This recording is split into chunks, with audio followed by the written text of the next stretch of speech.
Okay, so this is Jungle Book. I don't remember which part. I don't remember. Rudyard Kipling is the author, and this is Jungle Book, a series of short stories, and this one is Mowgli's Brothers.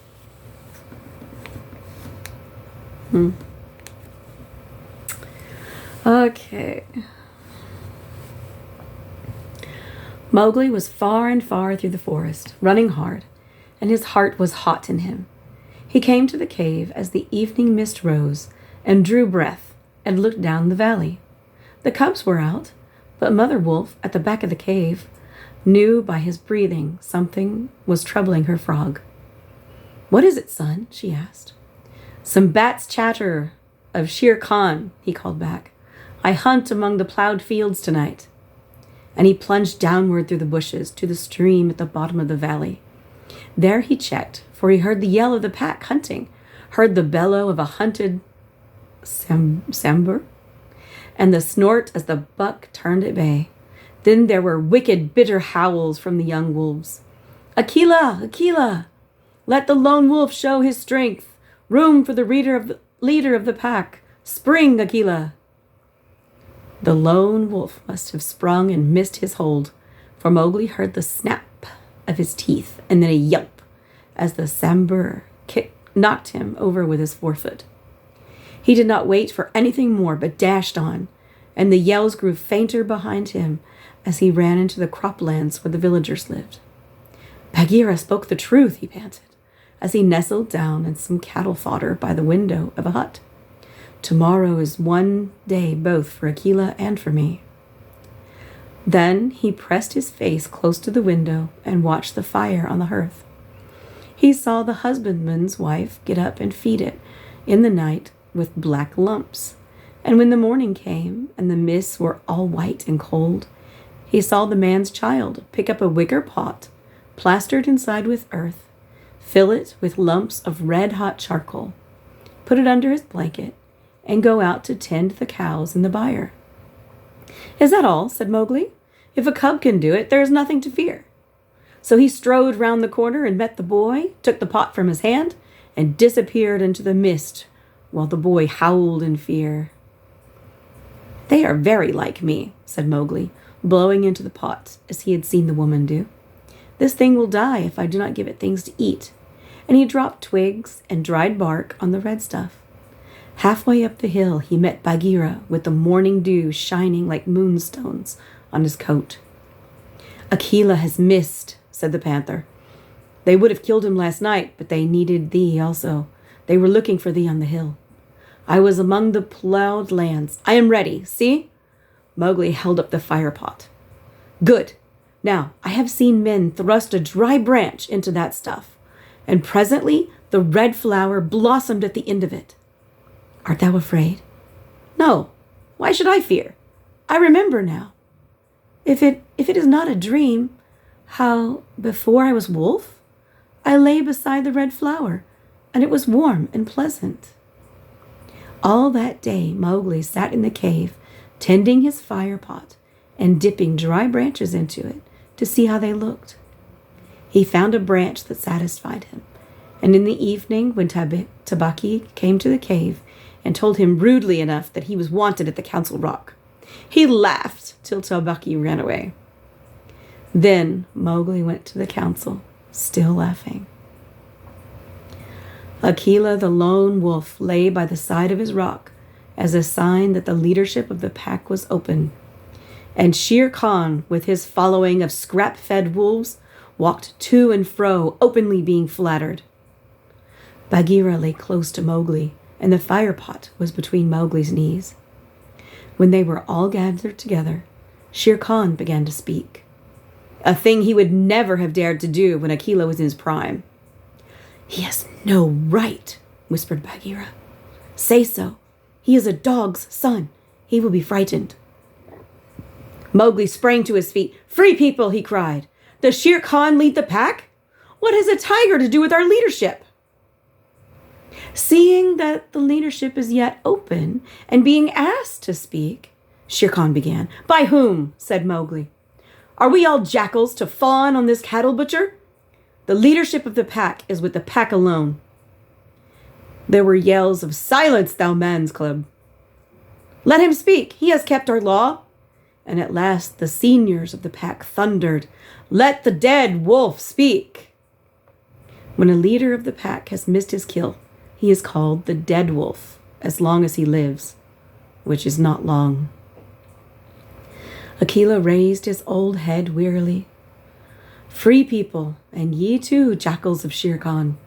For 12 seasons I have led ye to and from the kill, and in all that time not one has been trapped or maimed. Now I have missed my kill. Ye know that plot was made. Ye know how ye brought me up to an untried buck to make my weakness known. It was cleverly done. Your right is to kill me here on the council rock, now. Therefore, I ask, who comes to make an end of the lone wolf?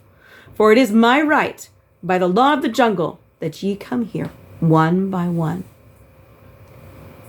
There was a long hush, for no single wolf cared to fight Akela to the death. Then Shere Khan roared, Bah! What have we to do with this toothless fool? He is doomed to die. It is the man-cub who has lived too long. Free people, he was my meat from the first. Give him to me. I am weary of this man-wolf folly. He has troubled the jungle for 10 seasons. Give me the man-cub, or I will hunt here always and not give you one bone. He is a man's child, and from the marrow of my bones I hate him. Then more than half the pack yelled, A man! A man! What has a man to do with us? Let him go to his own place. And turn all the people of the villages against us? Clamored Shere Khan. No, give him to me. He is a man, and none of us can look him between the eyes.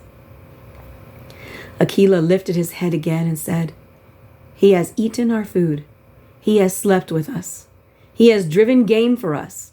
He has broken no word of the law of the jungle. Also, I paid for him with a bull when he was accepted. The worth of a bull is little, but Bagheera's honor is something that he will perhaps fight for, said Bagheera in his gentlest voice. A bull paid 10 years ago? The pack snarled. What do we care for bones 10 years old? Or for a pledge? Said Bagheera, his white teeth bared under his lip. Well, are ye called the free people? No man's cub can run with the people of the jungle, howled Shere Khan. Give him to me. He is our brother in all but blood, Akela went on. And ye would kill him here? In truth, I have lived too long. Some of ye are eaters of cattle, and of others I have heard that, under Shere Khan's teaching, ye go by dark night and snatch children from the villager's doorstep. Therefore, I know ye to be cowards, and it is to cowards I speak. It is certain that I must die, and my life is of no worth, or I would offer that in the man-cub's place.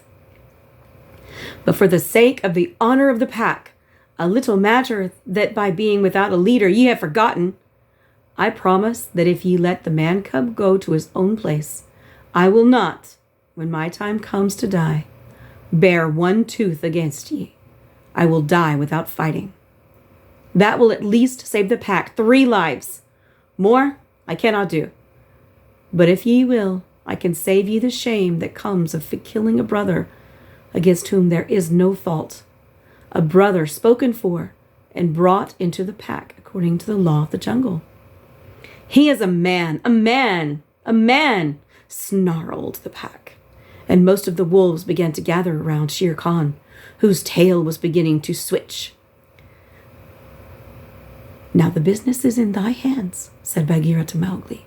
We can do no more except fight. Mowgli stood upright, the fire pot in his hands. Then he stretched out his arms and yawned in the face of the council. But he was furious with rage and sorrow, for wolf-like, the wolves had never told him how they hated him. Listen, you! he cried. "There is no need for this dog's jabber. Ye have told me so often tonight that I am a man, and indeed I would have been a wolf with you to my life's end, that I feel your words are true. So, I do not call ye my brothers any more, but sog, dogs, as a man should do. What ye will do, and what ye will not do, is not yours to say. That matter is with me. And what we may see the matter more plainly, I, the man, have brought here a little of the red flower, which ye dogs fear." He flung the fire pot on the ground, and some of the red coals lit a tuft of dried moss that flared up as all the council drew back in terror before the leaping flames. Mowgli thrust his dead branch into the fire till the twigs lit and crackled, and whirled it above his head among the cowering wolves. "Thou art the master," said Bagheera in an undertone. "Save Akela from the death. He was ever thy friend." Akela, the grim old wolf who had never asked for mercy in his life, gave one piteous look at Mowgli as the boy stood all naked, his long black hair tossing over his shoulders in the light of the blazing branch that made the shadows jump and quiver. "Good," said Mowgli, staring round slowly. "I see that ye are dogs. I go from you to my own people, if they be my own people. The jungle is shut to me, and I must forget your talk and your companionship. But I will be more merciful than ye are, because I was all but your brother in blood. I promise that when I am a man among men, I will not betray ye to men as ye have betrayed me." He kicked the fire with his foot, and the sparks flew up. "There shall be no war between any of us in the pack. But here is a debt to pay before I go." He strode forward to where Shere Khan sat blinking stupidly at the flames, and caught him by the tuft of his chin. Bagheera followed in case of accidents. "Up, dog!" Mowgli cried. "Up, when a man speaks, or I will set that coat ablaze." Shere Khan's eyes lay flat back on his head, and he shut his eyes, for the blazing branch was very near. "This cattle killer said he would kill me in the council, because he had not killed me when I was a cub. Thus and thus, then, do we beat dogs when we are men. Stir a whisker, Lungri, and I ram the red flower down thy gullet." He beat Shere Khan over the head with the branch, and the tiger whimpered and whined in an agony of fear. "Pah! Singed jungle cat. Go now. But remember, when next I come to Council Rock, as a man should come, it will be with Shere Khan's hide on my head. For the rest, Akela goes free to live as he pleases. Ye will not kill him, because that is not my will. Nor do I think that ye will sit here any longer, lolling out your tongues as though ye were somebodies, instead of dogs whom I drive out. Thus, go!" The fire was burning furiously at the end of the branch, and Mowgli struck right and left around the council, and the wolves ran, howling, with the sparks burning their fur. At last, there were only Akela, Bagheera, and perhaps 10 wolves that had taken Mowgli's part. Then something began to hurt Mowgli inside him, as he had never hurt in his life before, and he caught his breath and sobbed, and the tears ran down his face. "What is it? What is it?" he said. "I do not wish to leave the jungle, and I do not know what this is. Am I dying, Bagheera?" "No, little brother. That is only tears such as men use," said Bagheera. "Now I know thou art a man, and a man's cub no longer. The jungle is shut indeed to thee henceforward. Let them fall, Mowgli. They are only tears."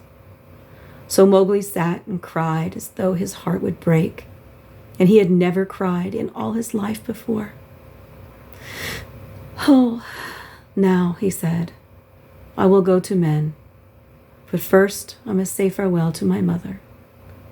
And he went to the cave where she lived with Father Wolf, and he cried on her coat, while the 4 cubs howled miserably. "Ye will not forget me?" said Mowgli. "Never while we can follow a trail," said the cubs. "Come to the foot of the hill when thou art a man, and we will talk to thee, and we will come into the croplands to play with you by night." "Come soon," said Father Wolf. "O wise little frog, Come again soon, for we be old, thy mother and I. Come soon, said Mother Wolf, little naked son of mine. For listen, child of man, I loved thee more than ever I loved my cubs.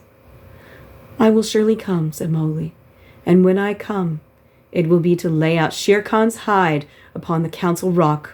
Do not forget me. Tell them in the jungle never to forget me.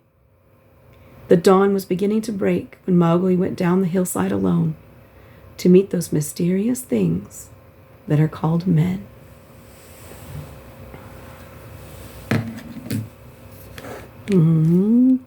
Break. Okay, so Jungle Book, my hair. Phew. Jungle Book.